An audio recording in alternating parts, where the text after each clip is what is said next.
Welcome to the Creation to Cash Flow podcast. On this podcast, we discuss strategies to maximize your creativity and help you achieve financial freedom. How's it going, Michelle?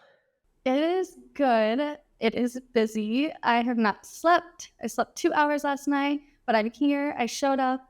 I have so much going on in my life right now, like good things, but it's just like so many things happening that I am like running around and forgetting a lot. Like I really need to like look at my to-do list every hour right now. But I'm really good. I'm in good spirits. How are you? I am so fantastic. I'm feeling like the total opposite of the spectrum as you right now, which is interesting because usually we are on the exact same page, but right now I'm feeling like the lightest I've ever felt. I think that's the word I would use to describe it after being in Costa Rica for the last 2 weeks. I was pretty much forced to let go and surrender to absolutely everything, including weather, lack of cell service, lack of Wi-Fi, and I mean, those are all just like problems I was kind of forced to just be like, "Oh, okay." Like I had to let go of control of my business and I just had to let go of everything. I had no choice and I love to have control. Most entrepreneurs like love to have control over absolutely every little thing that goes on. And it was crazy to have absolutely no control for 2 full weeks. But boy, has it allowed me to do so much like spiritual healing. And that's our topic today. I want to talk all about this, especially because I feel like I learned some really amazing practical strategies as well as some deeper things that I can share with you and all of our listeners and whoever in the world might need it. I'm excited.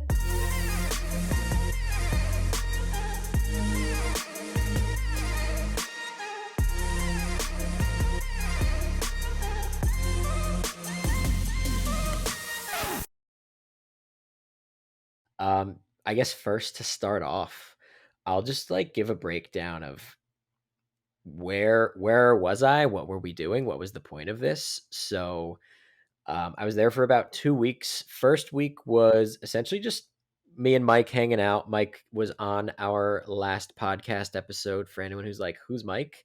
If you have not heard that episode, you might want to go listen to that one first just to kind of get a feel for who Mike is. But so essentially, the first week, we were just living in this little beach town called Uvita, and there's a couple national parks there. We surfed a bunch of times. We were eating good food. We went fishing.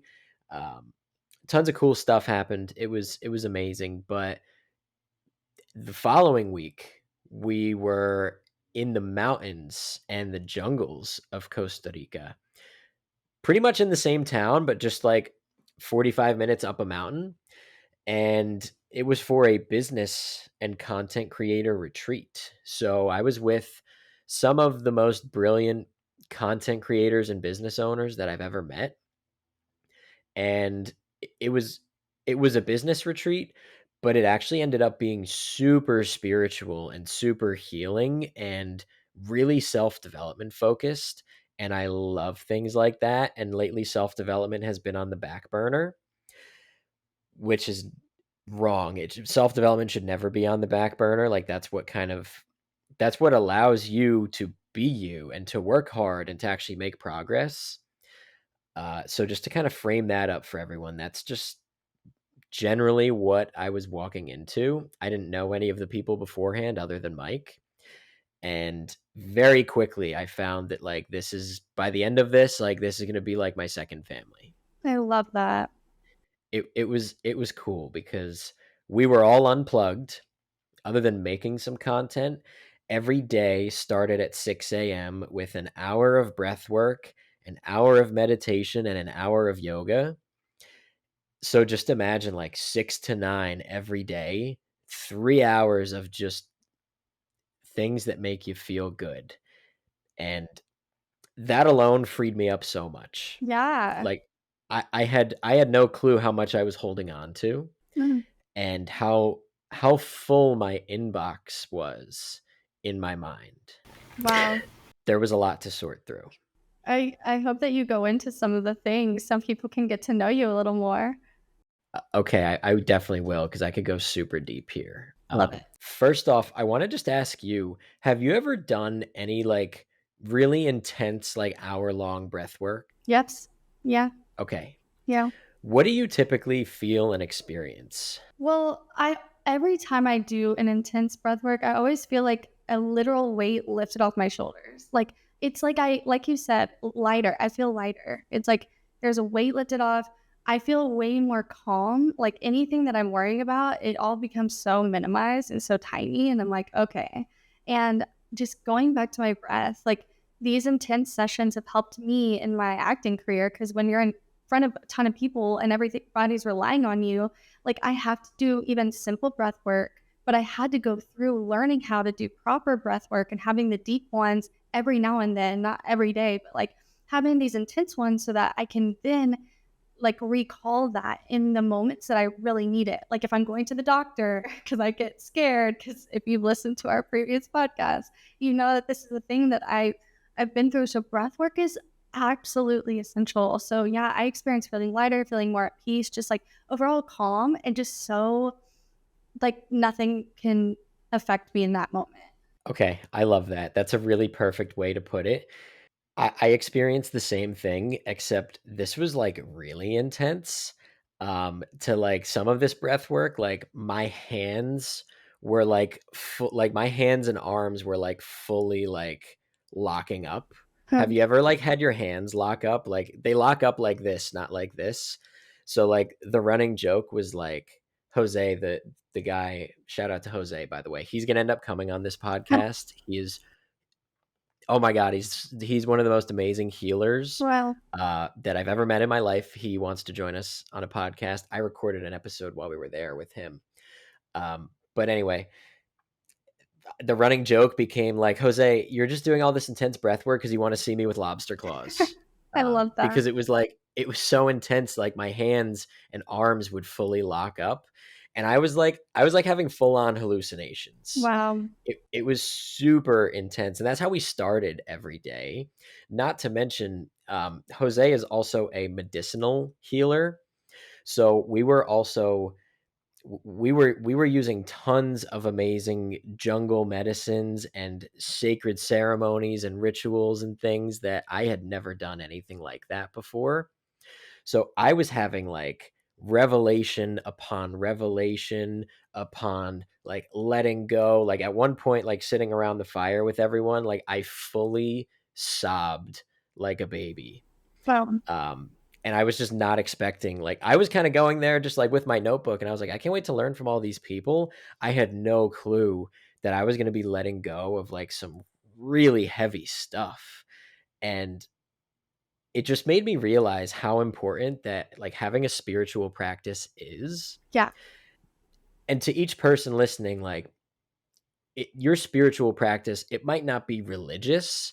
You might not find it to be spiritual. You might just find it to be like your self development routine.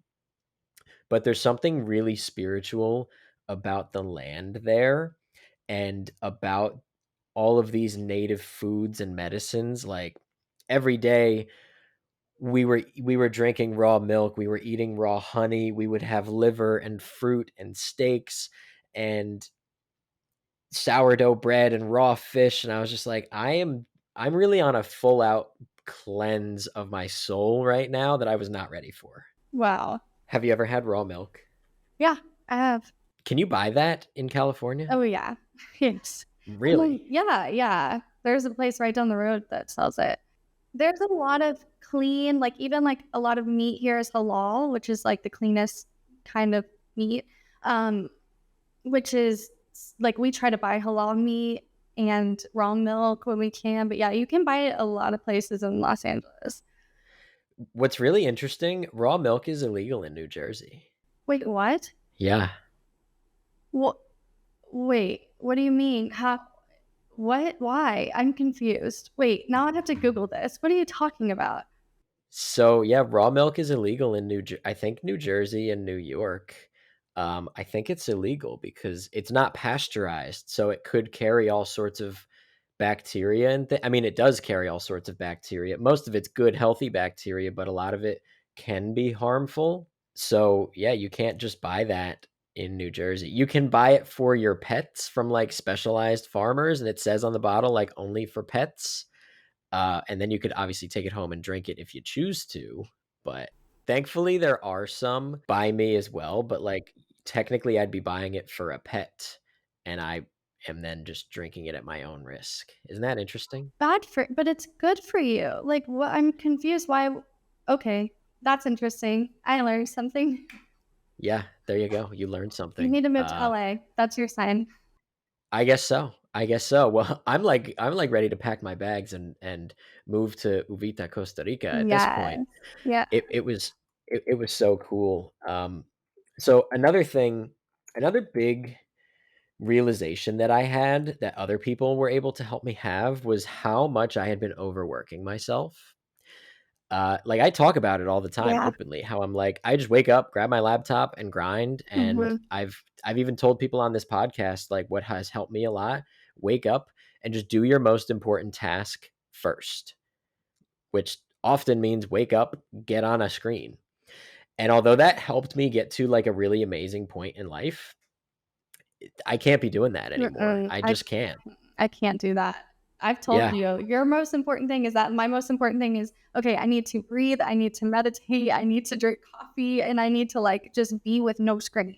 And you're right. It helped you get to where you are, but it hits you. One day you're like, oh crap, this is affecting me in a not good way. Yeah. I learned that what I had been doing was not sustainable Yes. at all. Yeah. And that kind of hurt. I wasn't I didn't go on this retreat to like figure out that I'm like extremely flawed. And I know I'm flawed. Everyone's We flawed. all are. But I didn't go there to figure like that's not what I was there for. So it was all just like a lot was happening. Like I Yeah. was not expecting to cry as much as I did. I don't cry a lot as you could imagine. I was not expecting to partake in all these jungle medicine ceremonies and have these awakenings and revelations, and there was just a lot that had happened. And one of the coolest things, I have to talk about this. I had been, because it was so spiritual, and I usually say and like put my trust in just like the universe generally. And maybe people listening are super religious, maybe you believe in the universe, maybe you don't believe in anything, it doesn't matter.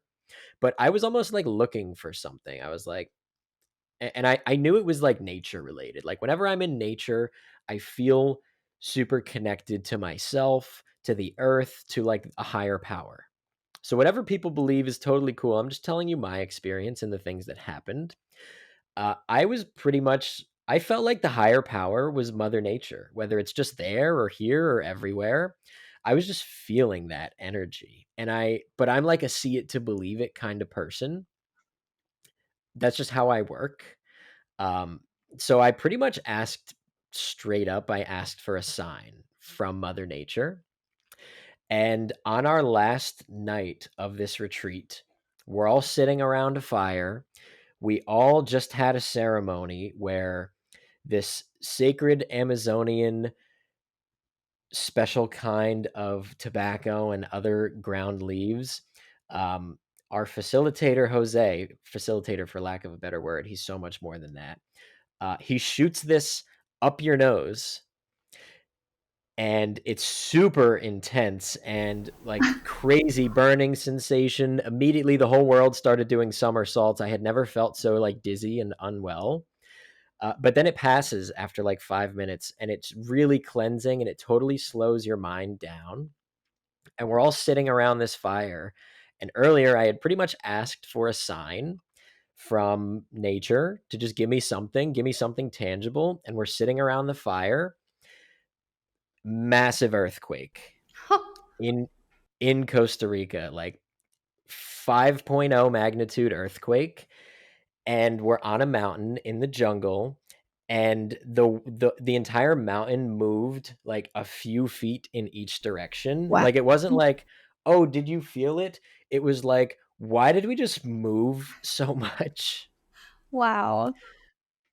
Which was just insane to be a part of. Like, I've never been so close to an earthquake. I've never, like, felt one, and then we lost all of our power. What limited power and, like, internet we had, that was all just gone, and we're all just sitting around the fire, and we're all just like and this was on the last night too, so this was just it was just insane, like, so many little moments like that where I'm just like, "There is a lot to say about this place." Wow.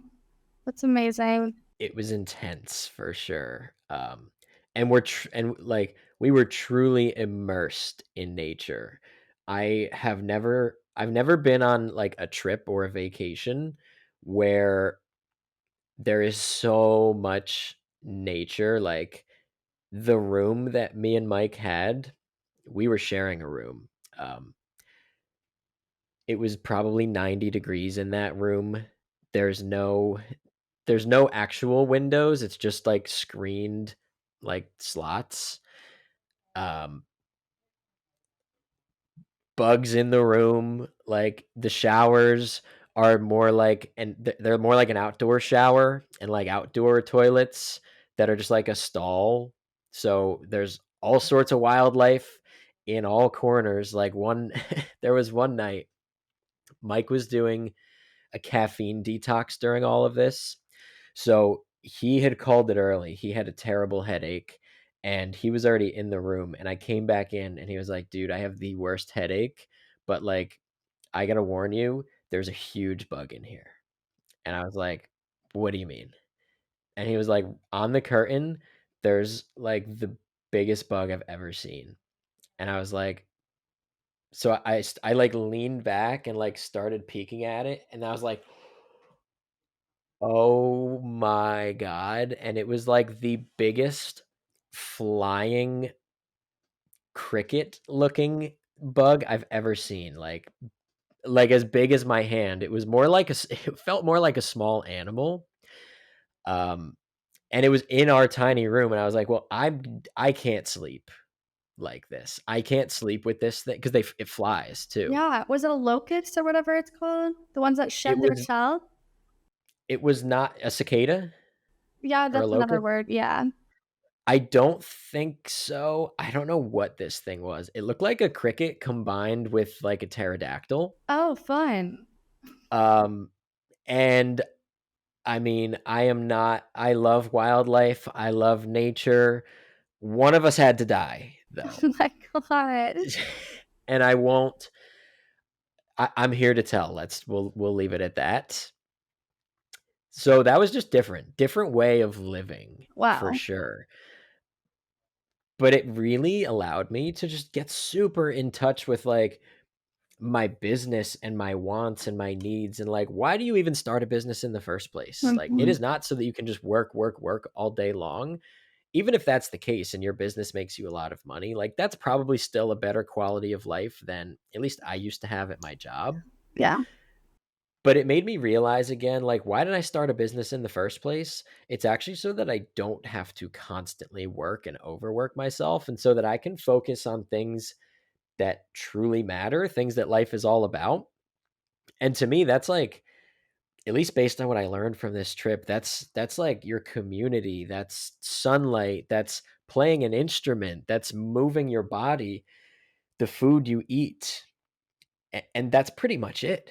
Like, there's not that much else that we actually need in life to feel good and feel happy. And I got so in touch with that because I felt like I was out of touch with that. Like, as soon as I got back, I went and I bought a guitar because I was like, I used to like my older brother played guitar pretty well. So I used to like mess around on his a little, like I could do like a couple chords or a couple little easy songs. But it made me realize like the the creativity and expression and just fun of like playing an instrument, Mhm. like that actually matters so much to humans. It's such a nice release. So, I felt like I shed so much weight and was able to just get back to what really matters to me, and I'm just so light right now. I taught yoga Sunday. I got back super late Saturday, and I had a full class, so there's 20 people, and everyone said they were like, "That was the best class you've ever put on by a long shot." And it was the first class I ever did not script the entire thing. Wow. So I feel like I'm in quite a flow state right now, and I was not expecting all of this to happen. That's so beautiful. I love that. Oh my gosh, I wish I would have been in that yoga class. Sounds amazing.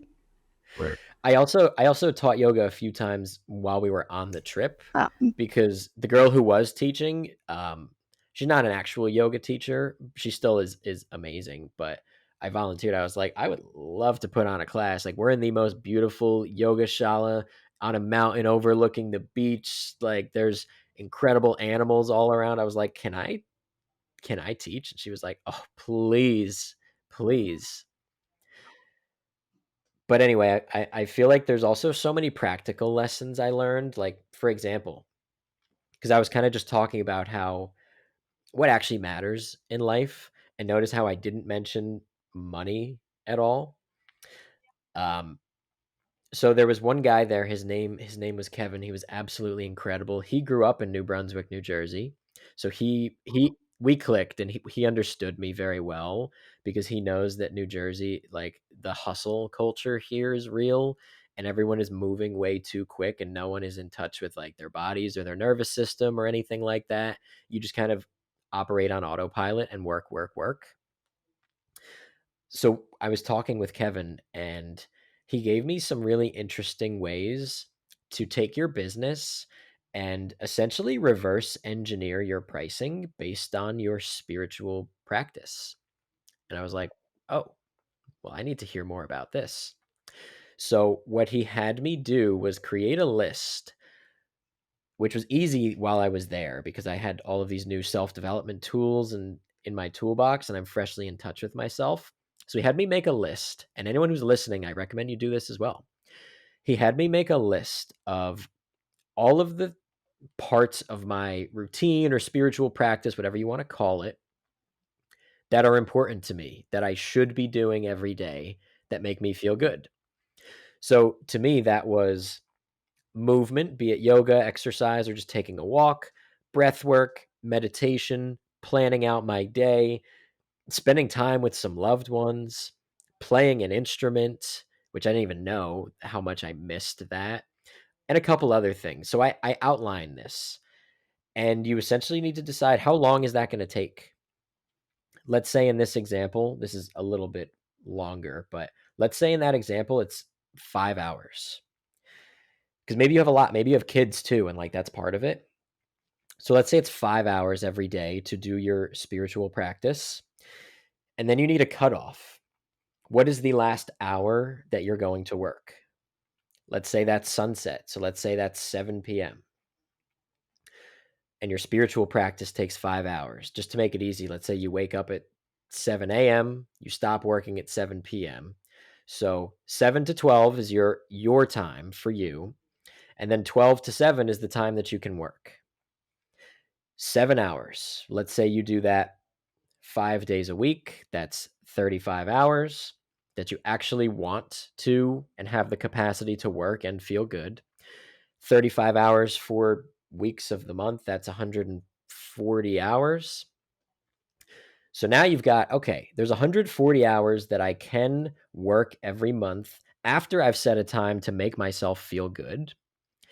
And then you just need to figure out, well, how much money do you want to make every month? huh. And divide the two when you have an hourly rate. So Wow. let me just set myself up for an easy math problem. Maybe in that 140 hours, I want to make $14,000 per month.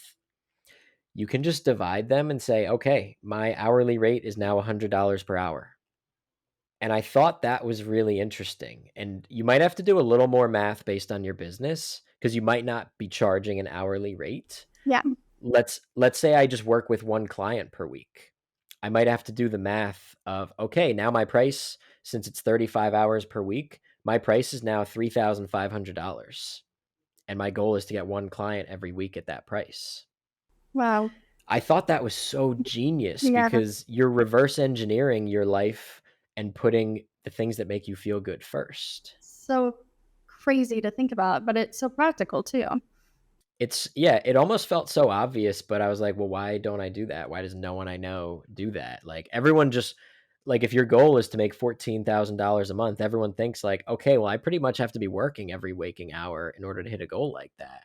But instead, what if you just adjust your pricing and put yourself and things that make you feel good first? Yeah. So, we talked for 2 hours. Like, the night I met him, it was like 9 p.m., and I just, like, bumped into him in the kitchen, and I was like, "Oh, you haven't been here the last few days." I was like, "Hey, what's going on? I'm Nick." And then 2.5 hours passed. It was past both of our bedtimes after that, because we all wake up early on this retreat, and we talked for 2.5 hours about this and about how the culture in New Jersey is a little bit toxic, and he was like, "This has helped me before," because he just picked up his life and moved to Costa Rica. And he also lost everything in his life on more than one occasion. He he went to jail or prison, I believe, for a long time, and he also lost a business. So on more than one occasion, he has just had to fully rebuild his life. And so learning from someone like that about like putting the things that make you feel good first really hit home to me because I've never really had to do that. I've never had to just rebuild my life and start from scratch because I always was coming from some other place of like something. Like when I left my full-time job, I was leaving a lot of stability for even more stability. So it was crazy to think about like spirituality based pricing because then you get to a point where if you lose everything, you still have your spiritual practice that makes you feel good every day. And then you kind of realize like you don't need anything. Like you don't need money to feel good. You need to figure out what are the things that make you feel good and just do them. Yeah. And some of them require money, but like that's when you can decide, okay, is what is the bare minimum I need in order to still implement these like things that are a priority in my life. Yeah, exactly. So that was an awakening one for me. And just the fact that like you are the most important thing. Like if you lose everything and you think about it, like I want everyone listening to actually think about like right now, if you just lost every material possession and every dollar you had, are you still going to be happy? And the answer for me before this trip would have probably been a no because I was a little bit out of touch with the things that make me feel good because I was just grinding so hard in January. Like we had the one episode talk about how like in the winter I just put my head down and grind, and it's great. It's great that that provided a ton of amazing results and income for me. But if I lost everything in one of those moments, I wouldn't have been happy.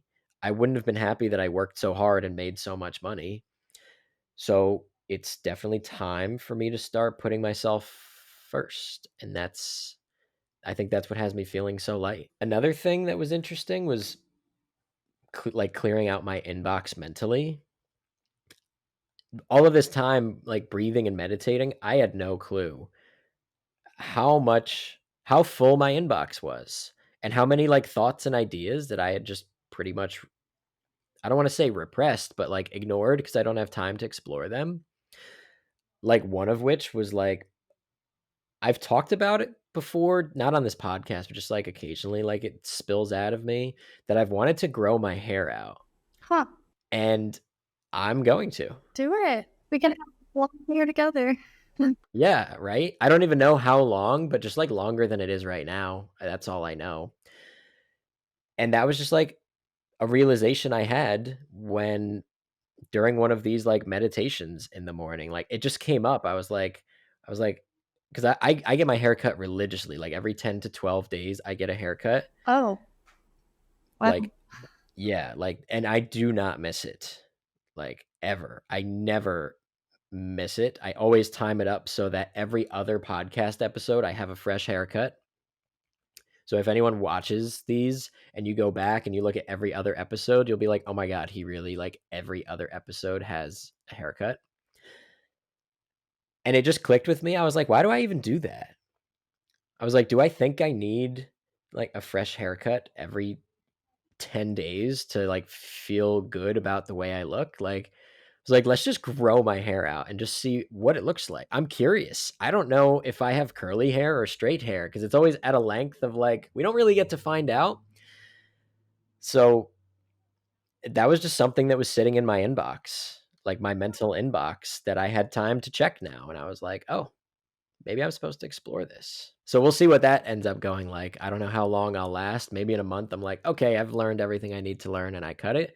Or maybe that was my last haircut for the next year or two. I have no clue, but I will keep everyone posted because all of this, like, mind body spirit connection, like I am definitely going to keep this going. Like every morning so far since I've gotten back, I practice on this new guitar, I do my breath work, I'm journaling, like I feel so good.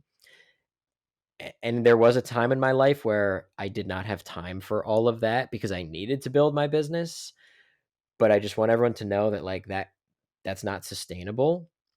You may have to go through a phase of like, screw the morning routine or whatever it is. I need to work. I don't have enough hours, so I need to work and build something. But don't let that last too long because it becomes addicting. Like I was like addicted to working. I was definitely a workaholic coming into that trip, and now leaving it, I'm like, I'm not that I stopped working or anything. I have a ton of work to do, but I'm more conscious about the work I do, and the output is better because in the morning I do my inputs that make me feel good as a person. Yeah. Let's see what else, because I could talk for hours and hours about some of these things, and I could probably go a lot deeper, but I think, oh, here's one that's really good. So another thing I learned from Jose, who was pretty much facilitating most of this, was that when it comes to this like spiritual practice or morning routine or whatever you want to call it, the days that you don't think you need it are the days you need it the most. That hit home so hard for me because my brain had already been trying to tell me like, "Oh, when I get back, like I'll try and do this like 2 or 3 times a week." And then he said that and I was like, "Oh wow, this really has to be an like a 7 days a week thing." A lifestyle.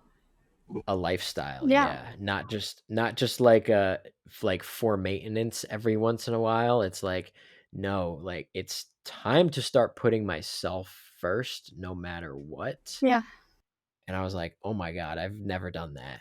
Like I play around with all these routines and stuff, and I've talked on all of these episodes about like how I love cold exposure in the morning and all sorts of things, but like it's never been a 7-day a week thing. And now it is. It's going to be because it has been for the last few weeks. So I don't know. Clearly, like I feel pretty reborn after this trip, Yeah. and you need a trip like this, Michelle. Oh, You definitely Ethiopia do. was that for me. Like, I need another one for sure. But everything you're saying, I'm like, oh my God, I'm like recalling everything I went through that was so similar when I went to Ethiopia. And it was like we were out in the middle of nowhere and it was just so eye opening. I changed as a person after that trip. Like, that was like a huge turning point in my life. How long were you there?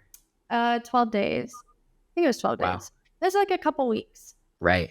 What did you do there? I wanna hear about that. So we were helping build some things for the village, like the kids in the village, but we were also helping like cut their grass. Like they didn't have lawnmowers, right? Like we used scissors to cut the grass to help um, plant trees. Like we planted a ton of trees because they had all been taken down, which is why the water is so dirty in Ethiopia. Like the rivers are so polluted because there's no trees to help with the oxidization and like just the cleanliness of the air.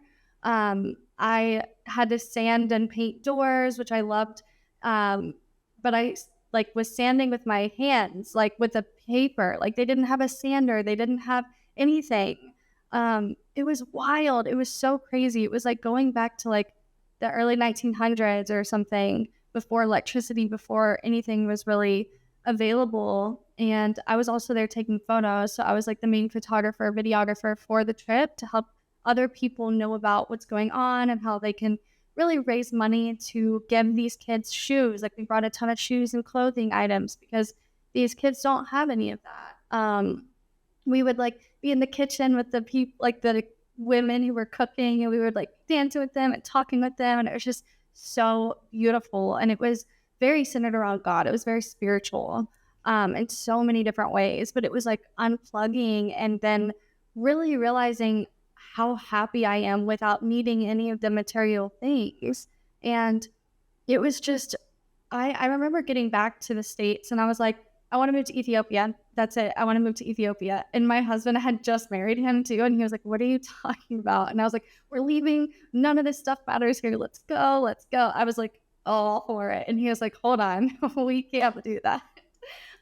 So I had to like kind of reel it in a little bit because I was ready. I was like, no, we're going. This is happiness. I've never been this happy in my entire life. And I had nothing. Like I didn't have the office on to go to sleep like I do every night. I had a weighted blanket and it was quiet and it was amazing.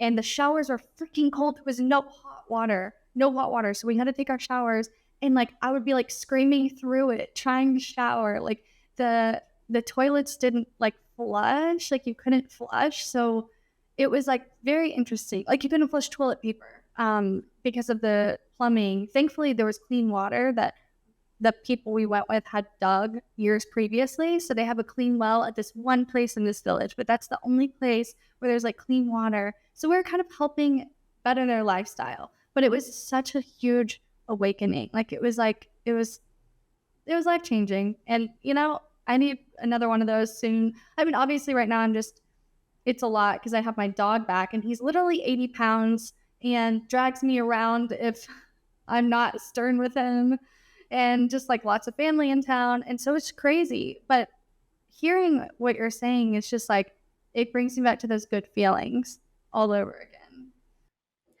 All right, I've got two things.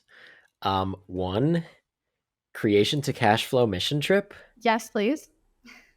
Please. Can we help the ocean and the sharks?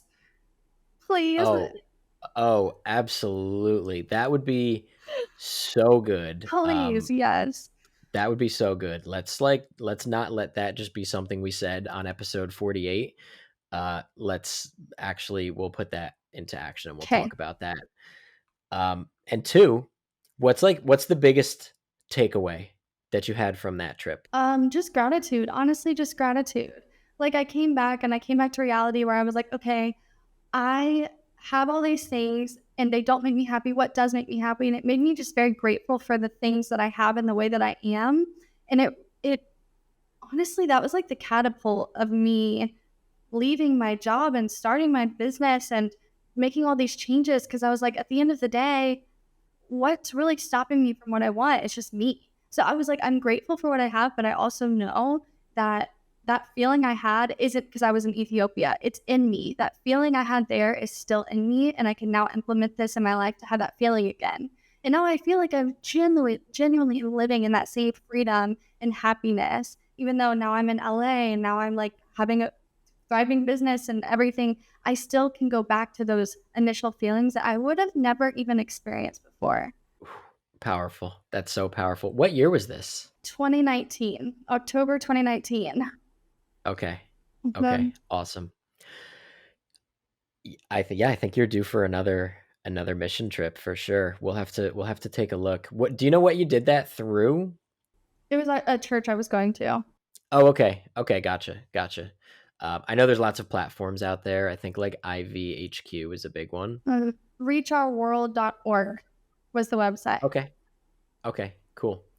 We're gonna have to take a look at some of those, and we may just have to go and save the ocean for an Yeah. episode, Yes. and also for a week or two. And swim with sharks.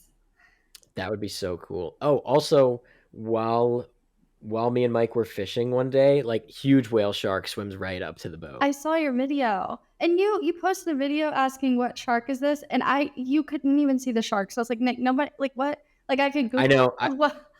Yeah, so my challenge was that it happened so quick that we did not get a good picture or video. But like I had to show off this moment as best I could. So I was like, how can I show this? And I figured that would be a good chance to try an Instagram poll. Did you know Instagram has polls now? Yeah, they've had them.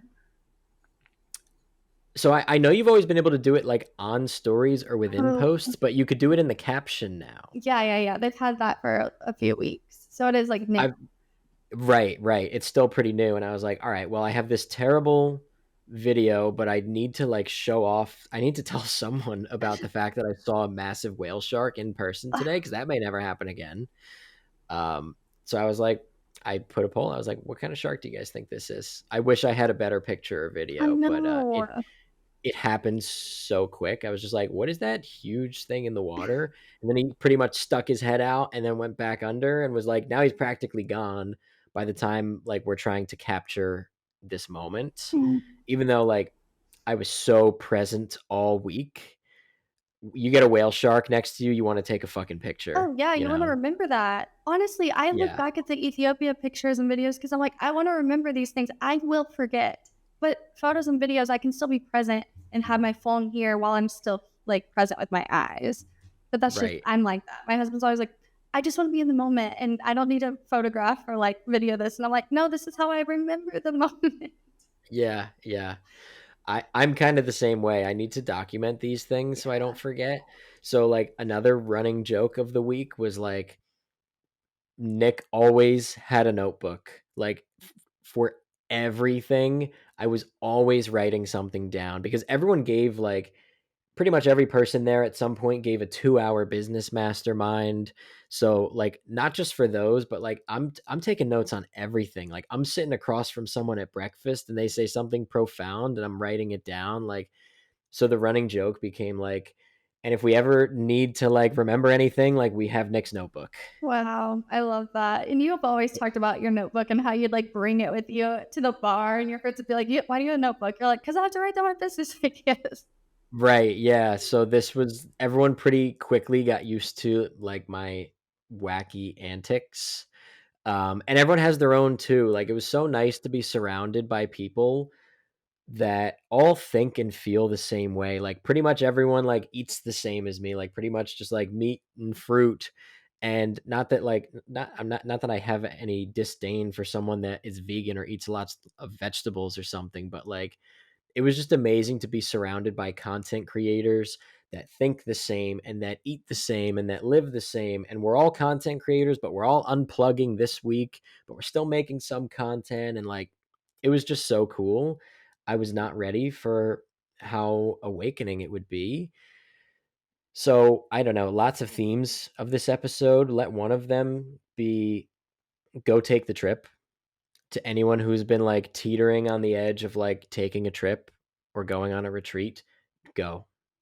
Or a mission trip, go. Mission trips are a really affordable way to have these moments because usually like there's an actual mission, like we're building a school, we're saving the ocean, we're doing this, we're doing that. So it gives you that like higher power feeling and it's usually more affordable because you're trading like you work in exchange for a place to stay and you just have to get there.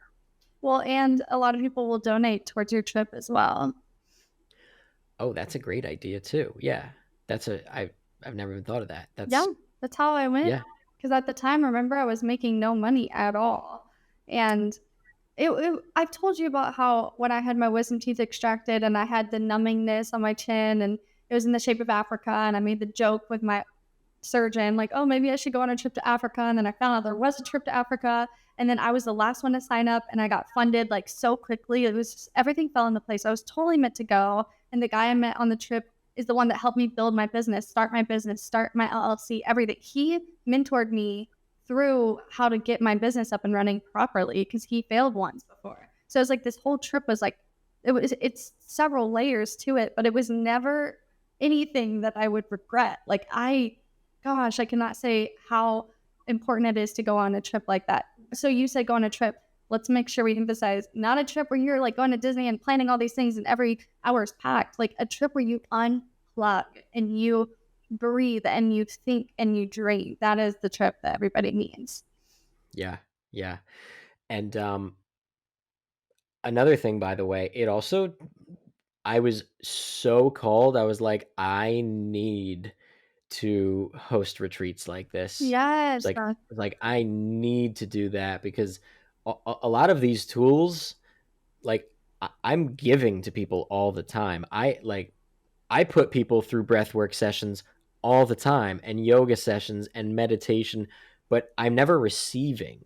Mm, I'm always giving these things to other people, but I'm never on the receiving end. So it was so enlightening to not have to teach, to receive and to learn and to unplug. But it was very clear to me that I need to be hosting things like this for people and helping them have these same transformations.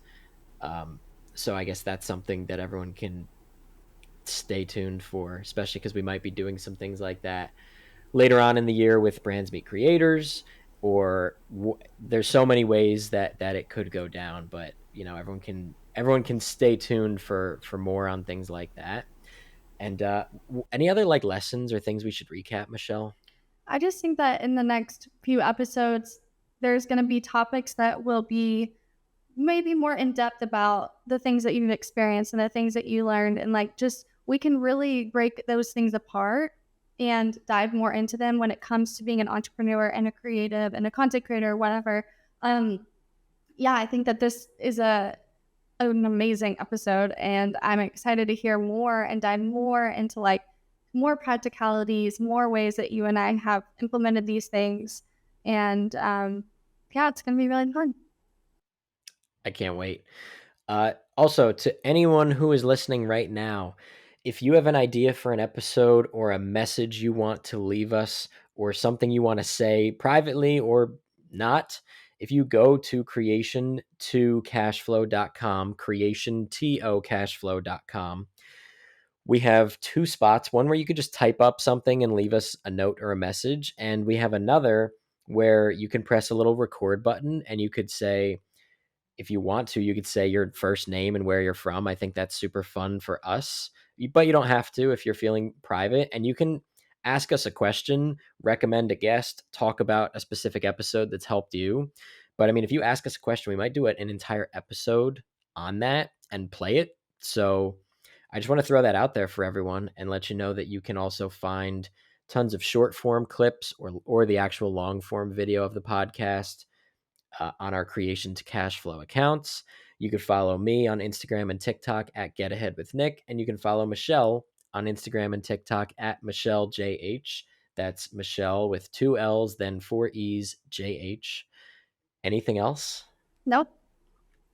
Okay, well, then we will see you guys in the next episode.